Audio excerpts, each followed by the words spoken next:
Hey everyone, welcome back in our YouTube channel. कैसे हैं आप लोग? आई होप आप सब अच्छे होंगे और आपके रेलवे के किसी भी एग्जाम की प्रिपरेशन भी बहुत अच्छे से चल रही होगी। मेरा नाम सरिता है।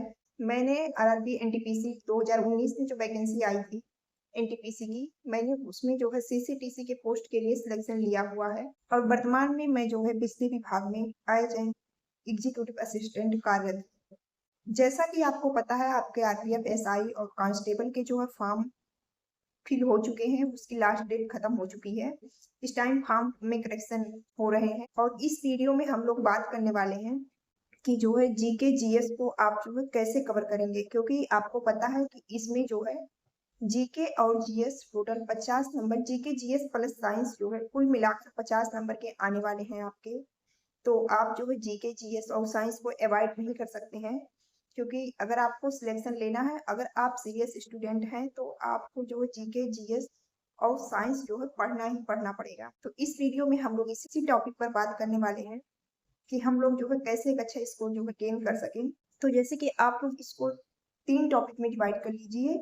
आप लोग करंट अफेयर में प्लस स्टैटिक जीके में, और उसके साथ आप लोग जो है प्लस सब्जेक्ट में डिवाइड कर लीजिए। तो करंट अफेयर आप लोग 2024 में जो है जनवरी से आप स्टार्ट कीजिए। मई चल रहा है तो इसमें जो है बहुत अच्छे से इसको कीजिए पूरे जो है वर्ष का, क्योंकि पेपर तो 2024 के लास्ट में होगा अगर होगा तो आप लोग इस साल का पूरा जो है करंट अफेयर 2024 का करंट अफेयर बहुत ही अच्छे से कीजिए। अगर मैं बताऊं तो मैंने जो है इडुटेरिया का करंट अफेयर जो फॉलो किया था, इडुटेरिया की बुक आती है उससे मैंने करंट अफेयर पढ़ा था। उसके साथ जो है मैंने जो है एक यूट्यूब पर एक टीचर थे, आशीष गौतम सर, उनका जो है मैं रोज वीडियो देखती थी सुबह। तो उससे जो मैंने अपना करंट अफेयर कंप्लीट किया था, और इसके साथ आपको 2023 के भी करंट अफेयर आप ऐसे मान के जुलाई से आप पूरा दिसंबर तक मंथली करंट अफेयर जो है कंप्लीट कर लीजिए।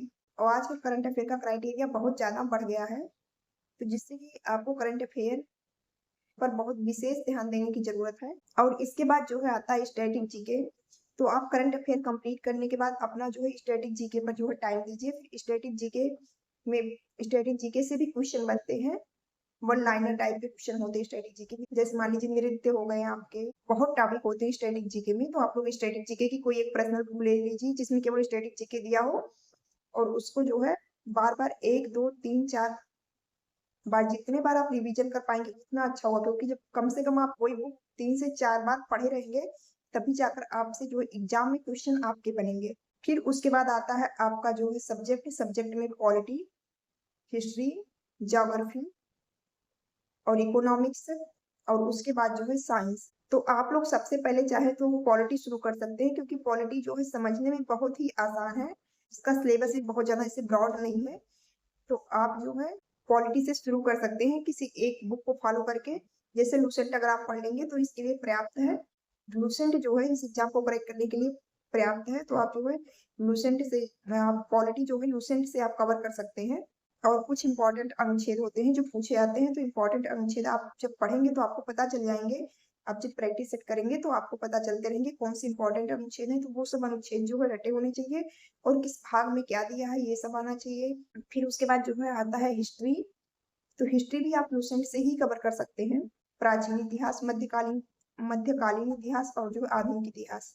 तो अगर आपको हिस्ट्री नहीं समझ में आ रही है तो आप जो शुरू कर सकते हैं आधुनिक इतिहास से, क्योंकि आधुनिक इतिहास हम लोग को थोड़ा बहुत तो समझ में आने आता ही है, और थोड़ा बहुत हम लोग आधुनिक इतिहास के बारे में जानते भी हैं। तो आप जो है आधुनिक इतिहास से अपना हिस्ट्री जो है शुरू कर सकते हैं पढ़ना।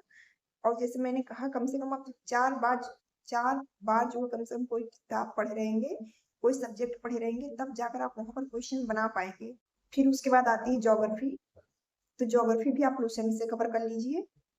मतलब केवल मेरा कहने का मतलब है, केवल आप एक ही बुक फॉलो कीजिए। अगर आप बार बार सब्जेक्ट के लिए बार बार आप बुक बदलेंगे तो शायद उतना अच्छा जो है आपको रिस्पॉन्स नहीं मिलेगा। एक ही बुक आप बार बार पढ़िए, ना कि बार बार आप बुक बदल के पढ़िए। आप एक ही बुक को बार बार पढ़िए, बार बार रिवीजन कीजिए, जिससे कि आपके क्वेश्चन बनने लगेंगे।